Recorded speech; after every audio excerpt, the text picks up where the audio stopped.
The first part of King Henry VI. Act 1, Scene 1. Westminster Abbey. A dead march.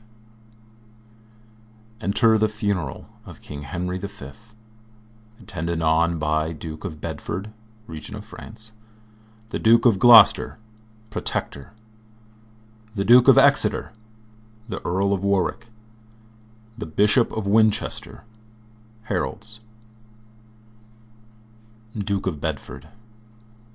Hung be the heavens with black. Yield day to night. Comets, importing change of times and states, brandish your crystal trusses in the sky, and with them scourge the bad revolting stars that have consented unto Henry's death. Henry V, too famous to live long.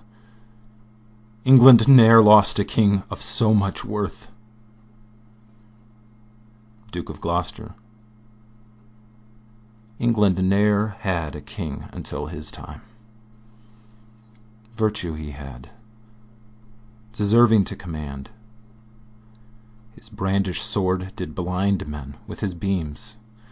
His arms spread wider than a dragon's wings. His sparkling eyes, replete with wrathful fire, more dazzled and drove back his enemies than midday sun fierce bent against their faces. What should I say? His deeds exceed all speech. He ne'er lift up his hand, but conquered. Duke of Exeter. We mourn in black. Why mourn we not in blood?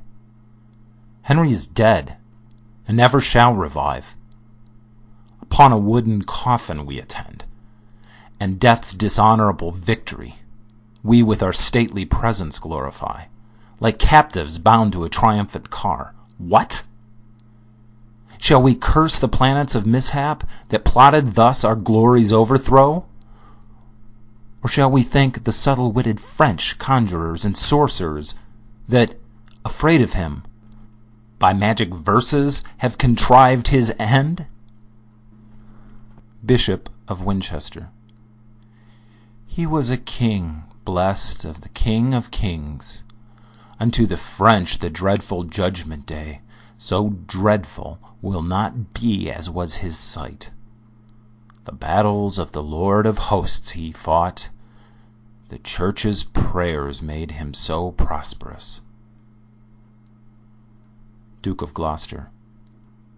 The church? Where is it? Had not churchmen prayed? His thread of life had not so soon decayed. None do you like but an effeminate prince, whom, like a schoolboy, you may overawe. Bishop of Winchester. Gloucester, whate'er we like, thou art protector, and lookest to command the prince and realm. Thy wife is proud.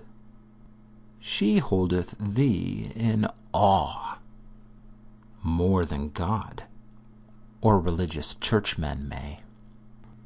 Duke of Gloucester. Name not religion, for thou lovest the flesh, and ne'er throughout the year to church thou goest, except it be to pray against thy foes. Duke of Bedford. Cease these jars, and rest your minds in peace. Let's to the altar. Heralds, wait on us. Instead of gold, we'll offer up our arms, since arms avail not, now that Henry's dead. Posterity, wait for wretched years, when at their mother's moist eyes babies shall suck. Our isle be made of marish of salt tears, and none but women left to wail the dead. Henry V, thy ghost I invocate. Prosper this realm. Keep it from civil broils. Combat with adverse planets in the heavens.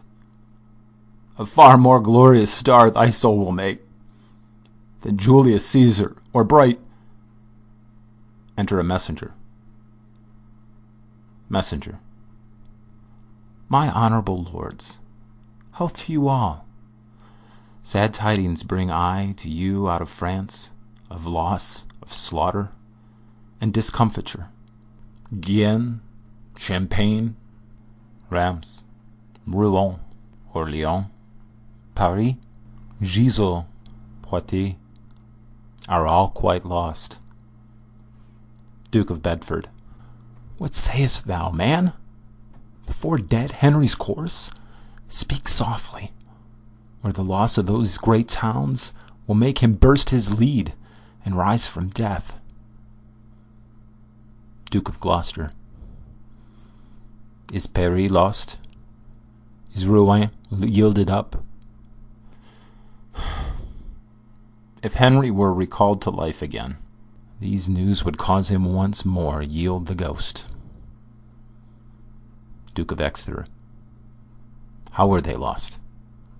What treachery was used? Messenger. No treachery, but want of men and money. Amongst the soldiers this is muttered, that here you maintain several factions, and, whilst a field should be dispatched and fought, you are disputing of your generals. One would have lingering wars with little cost. Another would fly swift, but wanteth wings. A third thinks, without expense at all. Beguileful fair words peace may be obtained. Awake, awake, English nobility! Let not sloth dim your honors, new begot. Cropped are the flowers de lis in your arms. Of England's coat one half is cut away. Duke of Exeter. Were our tears wanting to this funeral, these tidings would call forth their flowing tides. Duke of Bedford. Me they concern. Regent I am of France. Give me my steel coat. I'll fight for France. Away with these disgraceful wailing robes. Wounds will I lend the French, instead of eyes, to weep their intermissive miseries. Enter a second messenger. Second messenger. Lords, view these letters, full of bad mischance.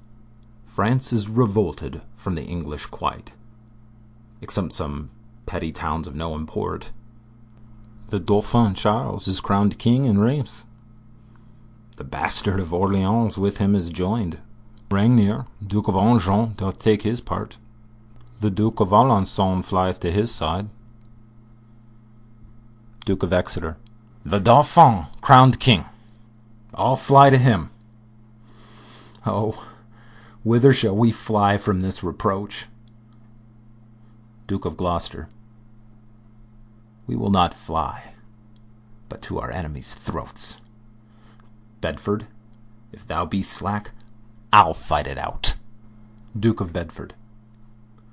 Gloucester, why doubt'st thou of my forwardness? An army have I mustered in my thoughts, wherewith already France is overrun. Enter a third messenger. Third messenger.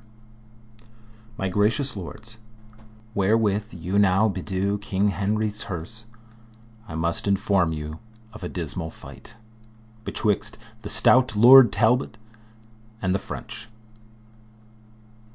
Bishop of Winchester. What? Wherein Talbot overcame? Isn't so? Third messenger. Oh, no. Wherein Lord Talbot was overthrown. The circumstance I'll tell you more at large. The 10th of August last, this dreadful lord, retiring from the siege of Orleans, having full scarce 6,000 in his troop, by 23,000 of the French, was round encompassed and set upon. No leisure had he to enrank his men. He wanted pikes to set before his archers, instead, wherefore, sharp stakes, plucked out of the hedges, They pitched in the ground confusedly, to keep the horsemen off from breaking in. More than 3 hours the fight continued, when valiant Talbot, above human thought, enacted wonders with his sword and lance.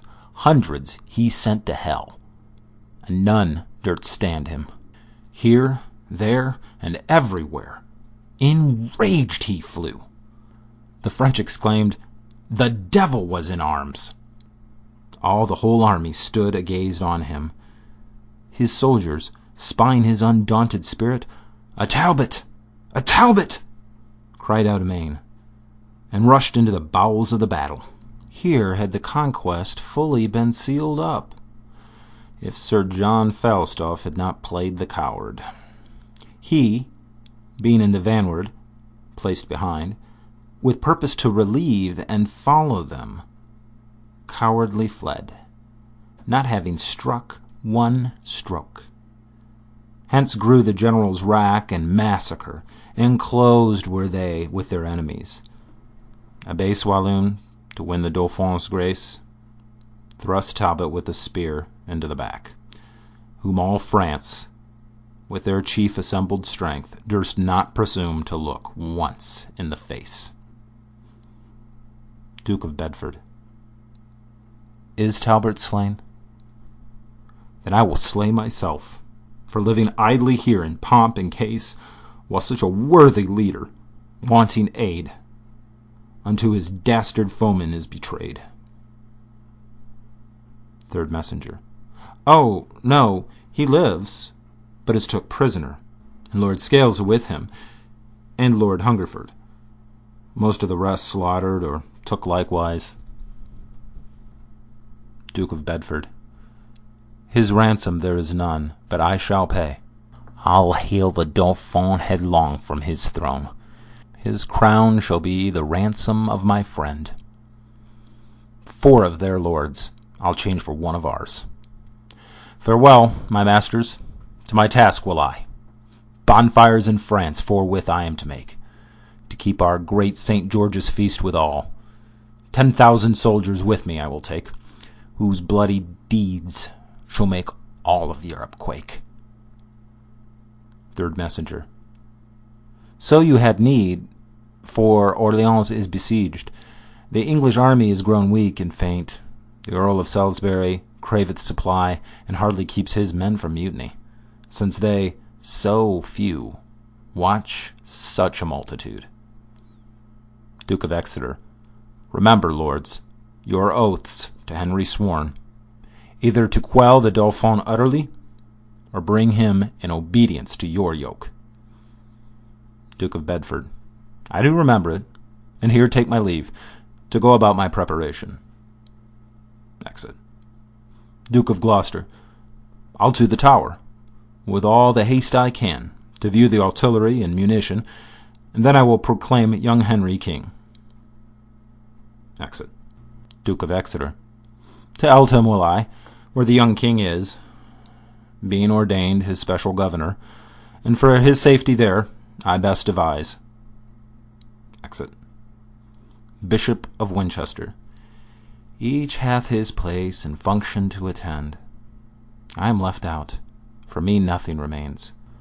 But long I will not be Jack out of office.